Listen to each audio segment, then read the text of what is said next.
Welcome to TGS, Transform, Grow, Succeed. This podcast is about your work as a caring professional and the ideas that we can share to elevate and expand what we do to ensure that those that we serve have the best of what we have to offer. My name is Dr. Tim Gravoy, Executive Director of TGS Educational Consulting, and my pronouns are he, him, his. I'm excited to introduce Rebecca Carrier, District Coordinator for the School Counseling Department in Tucson Unified School District. Rebecca, I invited you on the show today because you know the power of a school counselor and what it means to a school when they are equipped with the appropriate ratio of counselors to students, essentially when they have enough of the people that do the work that only your kind of people do. And so I'm wondering, could you tell us a little bit about yourself and what you do as district coordinator for school counseling? Absolutely. Thanks for having me, Dr. Tim. My name is, as you said, is Rebecca Carrier. My pronouns are she, her, hers. And I've been in the school counseling biz for about 20 years, 16 of which were spent in a high school working with high school aged students. And the past 4, I've been in my role as a coordinator here in TUSD. And I am still super passionate about this work. So in school counseling, we have our mothership, our American School Counselor Association national model. And so the idea behind the national model is that counselors spend 80% of their time directly and indirectly interacting with students, and that changes from grade level to grade level. So our elementary school counselors might be doing more classroom lessons, and our high school counselors might be doing more individual work and groups. So it varies a little bit, but those direct hours are the nuts and bolts of what a counselor does. And within the scope of that work includes social emotional learning, emotional wellness and regulation, of course, is big, college and career readiness, and of course, academic advising. And so that's one of those reasons that 250 number is just so important, is because of the holistic approach to school counseling. Because every time I was just about to ask you that. So what is that recommended ratio for school counselors? So the American School Counselor Association recommends a ratio of 250 students per every 1 counselor. And there are certainly states in the country and schools in Arizona that are able to achieve that. In TUSD, we have a 1 to 500 student counselor to student ratio. And so that strains some of those resources then, obviously. Well, and I was just thinking about that, because if your ASCA is asking for 1 to 250, one school counselor for every 250 students in a school building. The Tucson Unified School District is at 1 to every 500 to that. Already, we'd have to double the number of school counselors to reach that ratio right now, it sounds like. It's true. And I should also add that TUSD is significantly under the state average. The state average is, I don't know, it's in the 800s, I believe. Well, and that actually is another question I was going to ask too. So just in Tucson Unified School District, just what the current ratio is 1 to 500. And how does that number compare with other similarly sized districts? And it sounds like actually there's quite a bit more investment in school counseling and the power of school counseling with Tucson Unified than there might be statewide, which is really great to hear. And also, we're not close to 250. But that said, though, 250, I don't want to say anybody just kind of made it up, right? So there must be a reason for that. And so I'm wondering, why is it that 1 counselor to every 250 students seems to be the recommended number? I am so glad you asked me that question, because there's 4 major components of the model I was discussing with you, and of course those direct instruction is that directs contact student services is primary, but Mhm. but we also make sure that we're adequately defining our program, assessing our program, and managing our program, which the long and short is a whole lot of data collection and collaboration. And so that 1 to 250, that magic number is um, is a data-driven estimate of the appropriate amount of time that a counselor can meet with a student individually or in a smaller large group and really adhere to the standards set forth. Because there are standards in school counseling, in all academic, college and career readiness and social emotional learning. And so to be able to teach those standards like a teacher, right? You know, you wouldn't, I can't imagine what would happen if a teacher had 250 students, but I can pretty much guarantee that they wouldn't be able to teach all their standards. Of course, it's not as, of course, school counseling is very different in how it's presented and in the delivery methods and, you know, exactly the content that's being covered. But you are once that number goes up from 250 and or counselors are tasked with non-counseling duties, which happens a lot, then inevitably something's got to give. And usually it is FaceTime with students. So really, That's what that unfortunate. magic number comes out to is it really isn't magic at all. It's like when you do the math and you figure out what would it take for a school counselor to spend 80% of their time interacting and engaging with students and serving students and doing what we want a counselor to do, which is student-centered, student-focused support. It's really hard to do if we've got much more than 250 students for a counselor to meet with.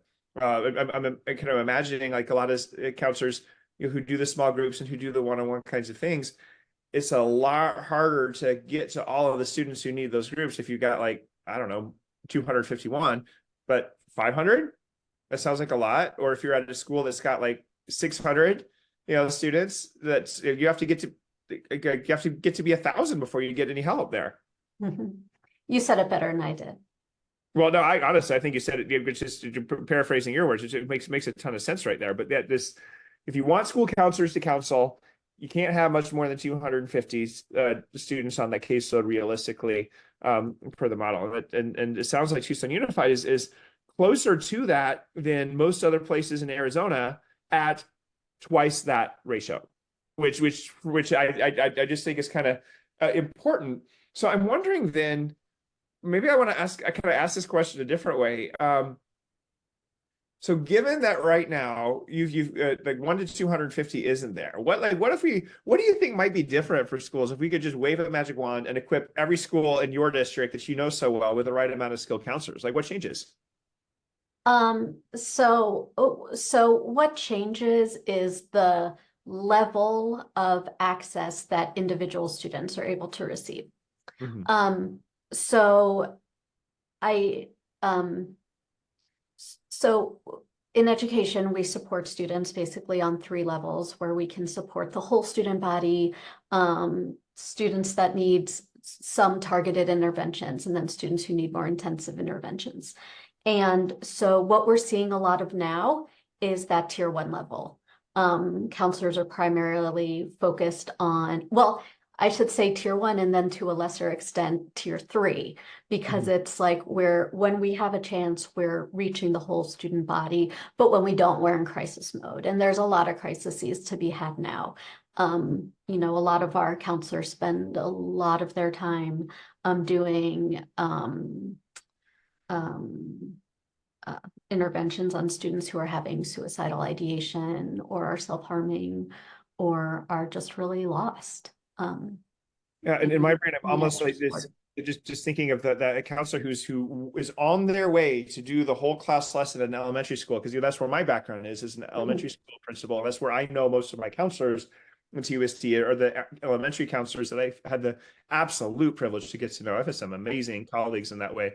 But like they would be on their way to do this amazing whole class lesson that they worked really hard to develop, and then something happens, and now they are sitting under a table with a student, and it's they're going to do what they know they need to do. But wow, if there were another counselor who wasn't teaching a lesson right then, that whole that whole class stuff happens, huh? Right. And Tim, that's our favorite interview question. You know, you've got a scheduled lesson, and then you've got a parent who has shown up without, you know, an appointment. They're very frustrated or emotions are high, and you have a student in crisis. How do you manage that? So you hit the nail on the head. And so we have some schools that get really creative with how they interpret the different domains. Our high schools have college and career readiness coordinators, which is an excellent support to the department to be able to really have one person on an expert on each campus who can really guide students through that college and career readiness process. So that helps a little at high schools. Well, that kind of speaks to another thing that I was wondering about. Is that school counselors often work very closely with their principals, with the school principals on site, in terms of just, all right, this is what my day ought to look like. It's, you know, just thinking of most of my audience are school leaders and school principal kind of types. Like it really is often, you know, the whole school counseling program in many respects kind of lives and dies by the principal, and how well they're willing to, you know, respect the boundaries around it. As you think about kind of the school counselors and what they need to do, how can you tell when a counselor in your department is being well supported by their principal? So my co-coordinator and I, every year, we meet with every single principal and their counselor and or their counseling team.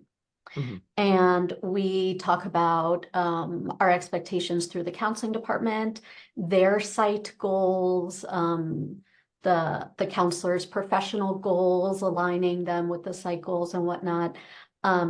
And the principals that are really supporting their counselors are very engaged in that process. They see their counselors as part of their leadership team. They really work hard to minimize the non-counseling duties that so many counselors get tasked with, and they follow the data. I mean, it's you know, it's symbiotic. We expect our counselors to be able to prove, you know, to be able to prove what they're doing is working or not working and shift gears. So, and I've got, you know, and the reality is, right, I have two principals right now that are ready to give a PD to principals on working with their counselors. It's probably never going to happen, but they're ready. Well, that's amazing. So you have some principals that can't wait to share the amazing things that can happen when you partner with your school counselor effectively. And it's just really, this is kind of completely on accident, but not too long ago, the interview was actually with a speech language pathologist, and Krista Worden. She's a speech path at Grijalva Elementary School, who now also gives PD to, you know, other speech paths and other schools, even including Grijalva Elementary. But she was just talking about that exact kind of thing, about that there are so many things that you can do as a principal so much more effectively if you collaborate effectively with your speech pathologist and you know what it is that they can do. And I think that there's probably a lot of principals that have a good idea of what a speech path does, and probably a lot of principals that maybe have a general sense of what a school counselor is trained to do, but might not know everything that you're capable of doing. And that, I think that would be a really just neat professional learning opportunity for principals to have here. Well, let's on that note, let's go ahead and take a break. And when we come back, let's maybe Can explore. I add one more? Just one more. Real quick, right before break. Sure, go for it. For the most part, our principals really get it. And I think that does have to do with having those annual meetings. Yeah. And a lot of those and a lot of those non-counseling duties and stuff that gets in the way, it's fair share, right? And everyone's understaffed, and you've got your curriculum service providers and your MTSS coordinators and your deans of students, and everybody's kind of trying to pitch in and do whatever they can for the kids. And even me as a principal, from time to time, for goodness sakes, I would wipe tables and take out trash if I needed to, if a custodian were late or something like that. We all do what we have to do. Nevertheless, I got a spicy question that I love to ask you just based on that, those non-counseling duties, when we come back from break. So let's go take a brief break. And actually, I'll switch gears just a little bit. We'll start with a spicy question about non-counseling duties. And then let's continue to kind of this conversation about what that effective collaboration looks like, especially in situations where we don't have the 1 to 250 ratio anywhere close just yet. So working on this podcast has been a lot of fun, and I hope you're getting some great ideas for how to get your message out. But I'll tell you what, one of the other things that you might be feeling right now are these costs of caring. Especially for those of us who work in schools, the cost of caring is absolutely exorbitant. And it's a lot bigger and a lot more nuanced and complex than what a casual self-care workshop really can fix.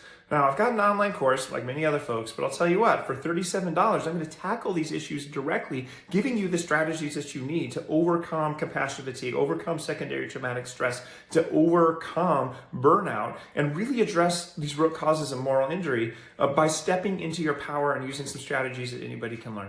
Now, this is very different than a self-care workshop where someone's going to lead you through some Zoom exercises on breathing. I promise you, no one's going to make you eat more vegetables or tell you to drink more water here. This is going to be a really powerful way for you to step into power in the way that matters to you, to take care of yourself and guard against these costs of caring. And make sure that, given that we work at a job that'll take 180% of us if we let it, that we absolutely are doing our best to create healthy boundaries. So what I want you to do is go ahead, check out the link, sign up for the course. If you need help paying for it, send me a message and we'll help you out. Well, welcome back. So Rebecca, we were talking about a lot of things, just about the magic that happens when you get to that 250 ratio. We're talking about how actually, I noted that, hey, TUSD, Tucson Unified School District here in Tucson, Arizona is like double that. And I was kind of like, ooh, wow, that's kind of far apart. But you were noting that actually it's kind of one of the best places in terms of that.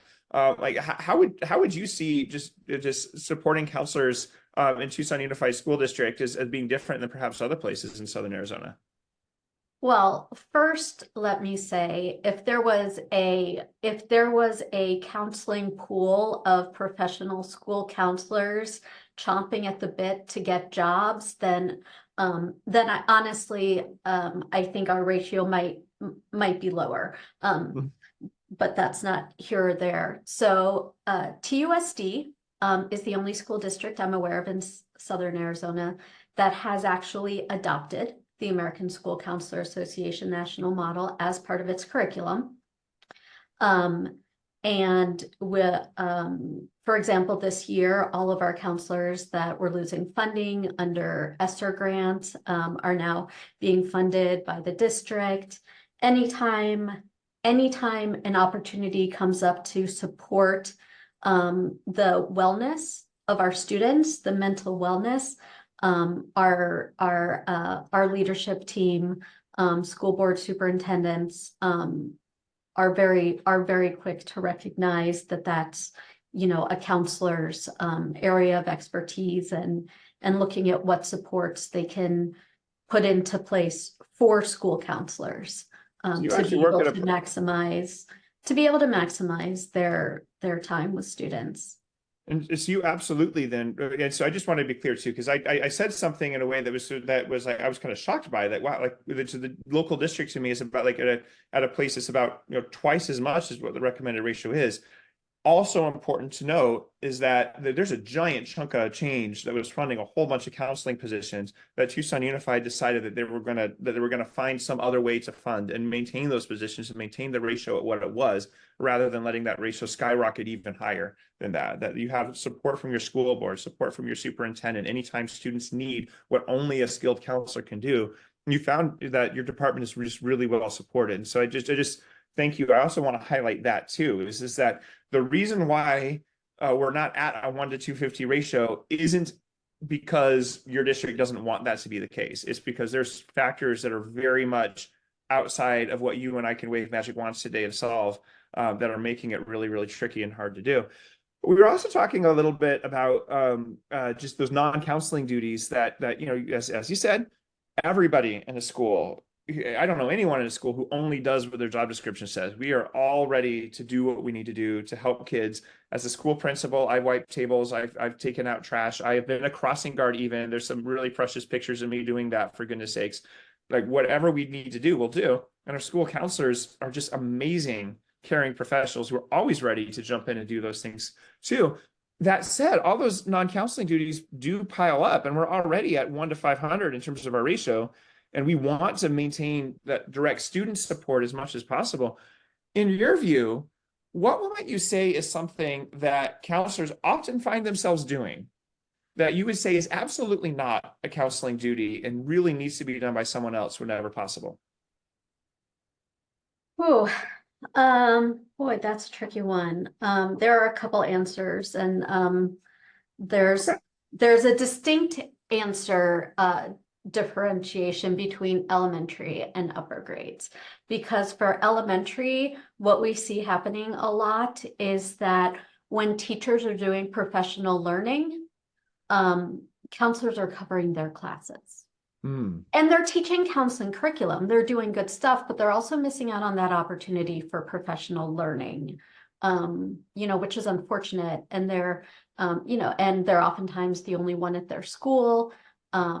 So Vanessa Aguayo, my co-coordinator who works with elementary and KA counselors, she does a fantastic job offering PLCs for them, but elementary school counselors get kind of oftentimes put in classrooms where they're the adult.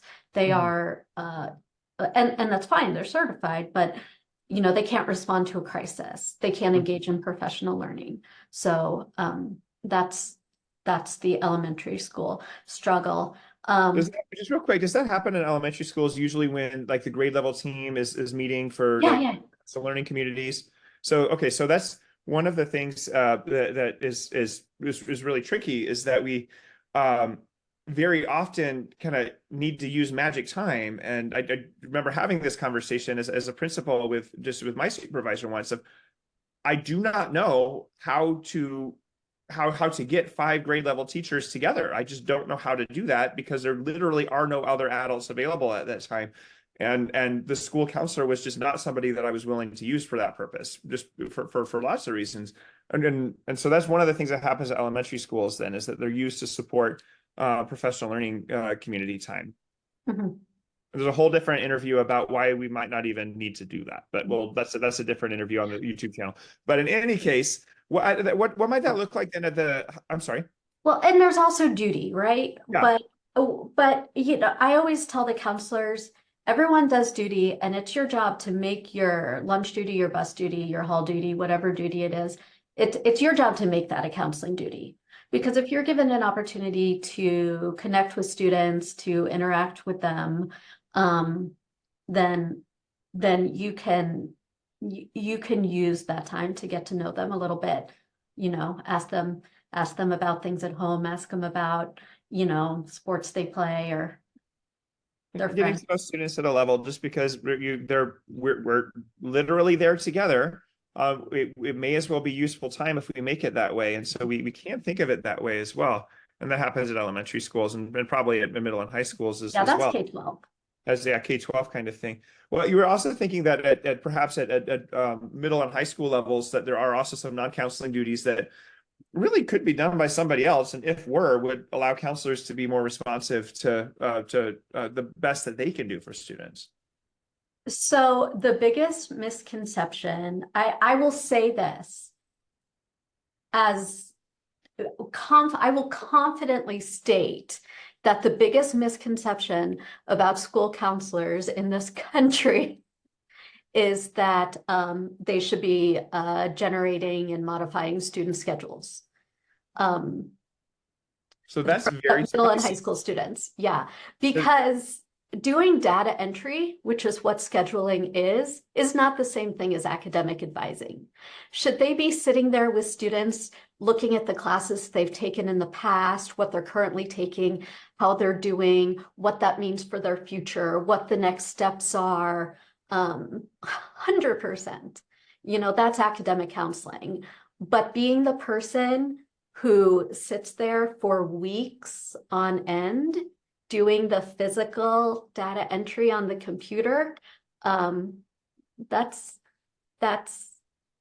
I firmly believe that that's not a great use of their time when Do you their know of any skills are schools so that broad don't? and unique.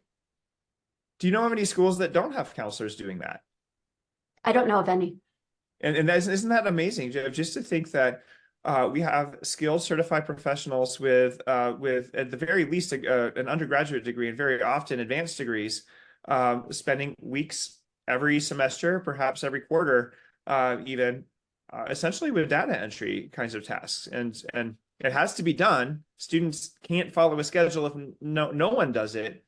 But but it doesn't actually have to be a certified counselor with a master's degree entering that. What would you see as the alternative? Like who would do it if we waved a wand and said, nope, not counselors? Um, well, it's tricky. So I would say that it would fall under the purview of administrative, like an administrative assistant, a clerical staff member, of course, I'm not going to say something like the office manager, right? Or the registrar, because We're it not is pointing at a specific position that already exists right. necessarily, Because but it is a just huge job and it's one that takes skill. And I think about registrars, not in that I'm saying the registrar should be the person, but that level of skill and that um ability that they have, it it would would be be along someone like those that. It would lines. be, yeah, it would be somebody who understands how a school works, how a function works, and perhaps has that mathematical, logical brain to put all those moving puzzle pieces together. But it really could be anybody at all. Like, I guess is really what I'm hearing you say. It could be anybody at all, and it might even be worth the investment to hire a position to do that, so that counselors were never ever doing that again. So what if that happens? And school counselors found out that in August this is not something that they would be doing. What do you think your middle and high school counselors might be saying? I think they would be crying tears of joy and would be completely flabbergasted. Um, at, our beginning, the worst time of year for our school counselors, particularly our new counselors, is the beginning of the year.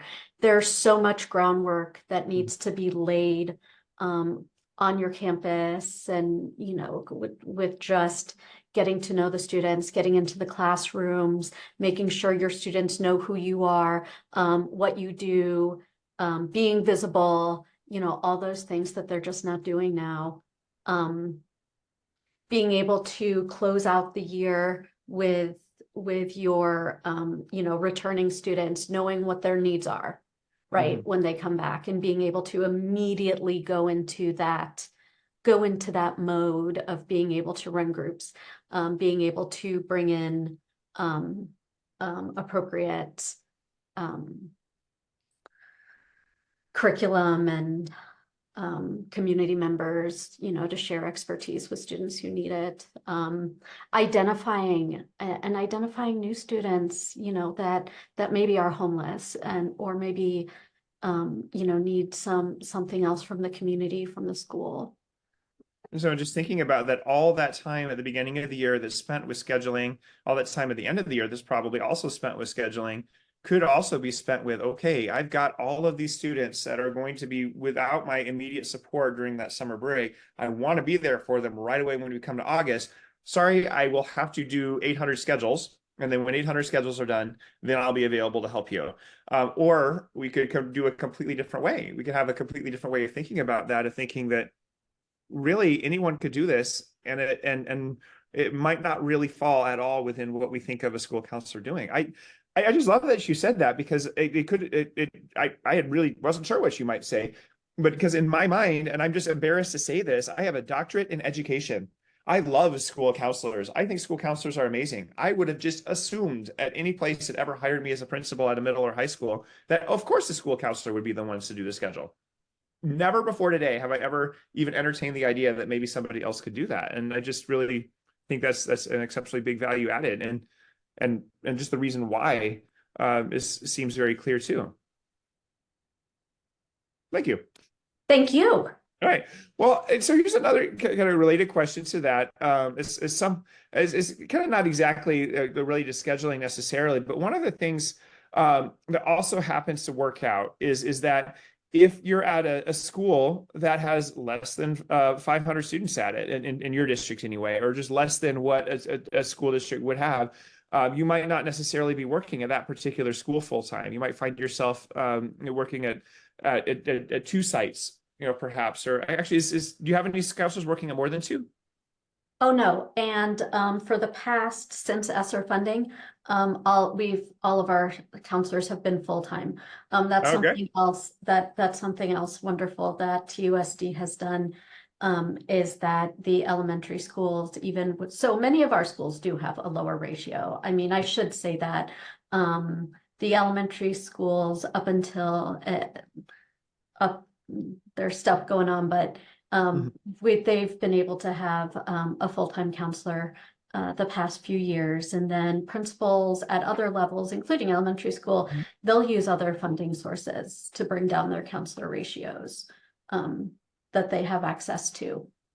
So now that counselors have been there full time, the value is probably very clear to those leaders, and it makes sense about why we might want to continue to do what we can to pull funding from where we can to make that happen.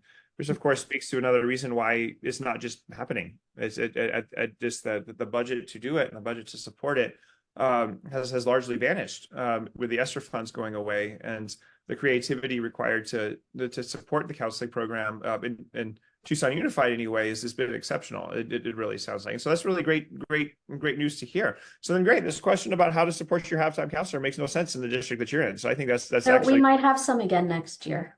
Oh, okay. So it might be a situation that's not 100% avoidable for next year then.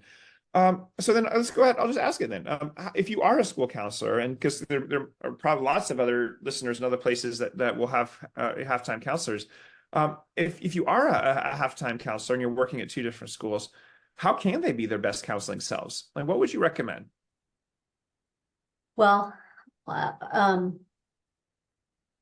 this year and every other year since I've been in TUSD, there have been sites with no counselors. There have been vacancies. And I think that's just really important to put that out there. And so what ends up happening is other adults on campus are, if it's an elementary K-8 school, then other adults on campus are able to fill those basic gaps, for when a student is in crisis or needs a direct resource. But as far as helping those kids grow and succeed in that holistic way that school counselors are trained to do, to really be able to get to know the students and their families and their circumstances and tailor their supports, it's very sad. There's no, I wish I could tell you that we had this amazing plan B in place, and that it's not always,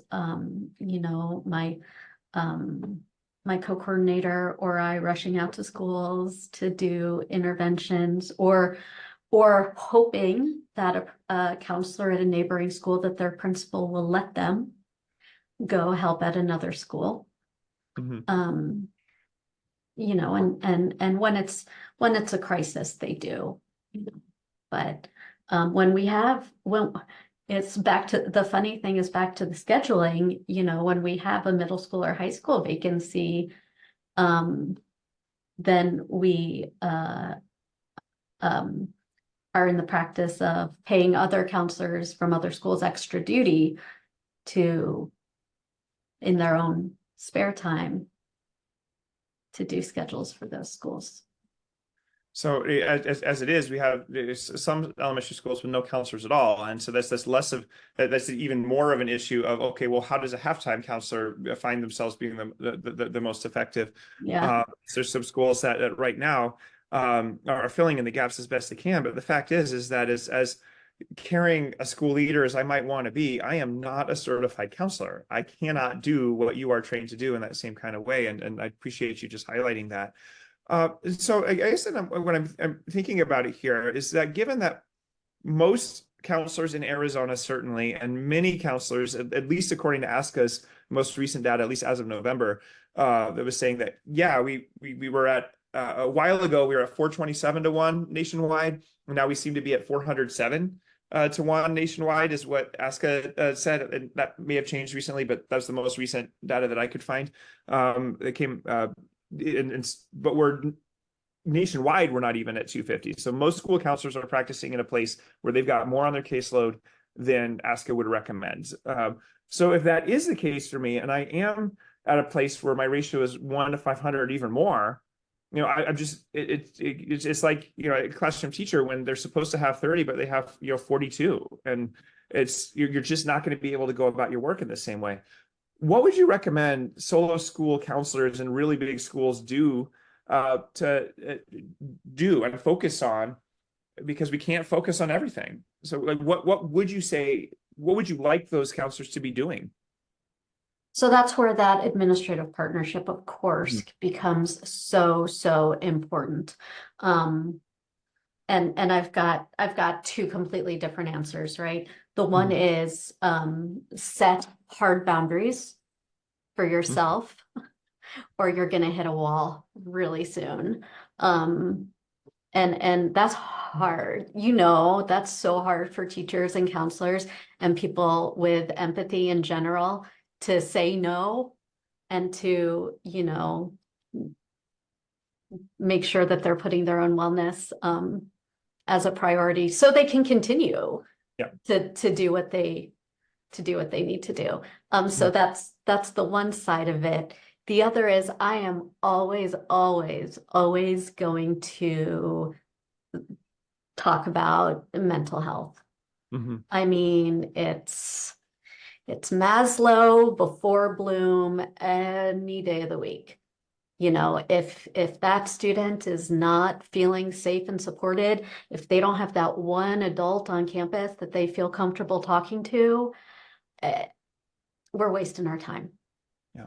And so if you're finding yourself in a spot where you've got 1 to 500 or more students to do your very best to set those concrete 12-foot high boundaries between, around you and that student care, and put that at the center of the work that you do, and also to put those boundaries around what you need to stay well so that you can do that work to the best of your ability. And you are going to be spending, there will be that night that you're at the school at 8 p.m. waiting for DCS to show up. It's going to happen. But then you have that relationship with your principal where it's like, I need to take the morning off. I was here till 8 waiting for DCS. Maybe I don't need to supervise a school dance this weekend. Can we find someone else? That kind of thing. And school leaders, I know so many of you personally in terms of those who are listening and watching. I just think that's a really important thing to hear, is that they're really paying attention to what our school counselors do, because very often they might even be doing it without us exactly knowing, unless we're paying attention and checking in. So let's take a break, and when we come back, let's have a final thought from Rebecca Carrier, District Coordinator for School Counseling in Tucson Unified School District. Creating inclusive classrooms for students with ADHD is the perfect short online course to learn how to transform the school experience for students with ADHD and to enhance your ability to support their learning. You'll discover evidence-based strategies to improve the social, emotional, and academic success of students with ADHD, even without formal treatment plans or special accommodations. By the end of this course, you'll have an in-depth understanding of ADHD and its impact on learning, how to advocate effectively for students with ADHD, learn how to provide frequent prompts and positive feedback, some amazing strategies that'll reduce unhelpful behaviors and encourage helpful ones, and respond to symptoms of ADHD in a way that enhances connection, reduces teacher frustration, and boosts student success. It's an amazing course, and I hope to see you there. Well, welcome back. Rebecca, it has been absolutely great to talk with you today. And given all of the ground that we've covered, I'm wondering, what final thought might you have for us? So, something that's become, I talked about the boundaries, and all that, and something that's become really abundantly obvious to me in the past couple of years is that educators are burnt out simply on the idea of self-care, right? We hear that term and we tune out, and it's because what we're hearing about is, it's here's something you can do to take care of yourself in your own time. So you're not bringing that to school so you can deal with all the shenanigans when you're here, right? Practice self-care so that your job can get harder and harder infinitely. Yeah. Just practice mindfulness and everything will be great. I'm oversimplifying. That's very reductive. But anyway, my point is, regardless of that, the intensity of compassion fatigue is so real that the reality of saying no and taking time off work to see your physician, things like this are essential. If you're a principal out there, create a space where we talk about creating safe spaces for students, and we don't necessarily, that's not a common practice for staff. Can I give a shout out to Utterback? Of course. Middle School. So Utterback Middle School has a partnership with the Behavioral Health Agency, and so the Behavioral Health Agency made a donation and basically asked what they needed, and there is now a staff, I don't even know what they call it, meditation room, relaxation room. It looks like a cafe. It's got a big screen TV. It's got couches. It's got high tables. It's got low tables. It's got a massage chair, and it's decorated like a beach. It is just, it's amazing. And sure enough, it's used, And so that was when I was over at Utterback and I saw that, I was very pleased to, and and there are campuses. You walk onto campus and you feel like you're part of a family just by walking in the door. And so there's that, and taking care of your staff, your adults, is just a huge part of that. So there's that inside out self-care, which truthfully, yes, only us individuals can do. It's not my business to tell you to eat more vegetables, Rebecca. You got to decide if that matters to you or not. Oh, thank goodness. That's true. However, at the same time, wouldn't it be nice if our schools and our districts were the catalyst for our wellness rather than the reason people keep asking Tim to come do all these self-care workshops? Like, wouldn't that be nice? And that would be kind of an outside-in approach to self-care, which matters a ton and has to be addressed seriously if we really care about reducing compassion fatigue. Well, thank you for that. I appreciate your thought. And thank you again so much, Rebecca, for being here today. So we were talking with Rebecca Carrier, who is the district coordinator for the school counseling department for Tucson Unified School District. And I really do just thank you for sharing your experience with our listeners. And listeners, I just hope you enjoyed our show, and I hope you reached out to me or to Rebecca with your thoughts in our conversation. And you can find Rebecca Carrier. Just send her an email at Rebecca, REBECCA .carrier, CARRIER at TUSD1.org. And you can find me on Instagram at TGS Educational Consulting, and of course at www.tgseducationalconsulting.com. And we're always grateful for your likes, follows, comments, engagement on just both here, Instagram, whatever. But continuing that professional dialogue and support is just amazing. But until next time, may all of you have as many opportunities to be as good and generous to yourself as you are to those that you serve.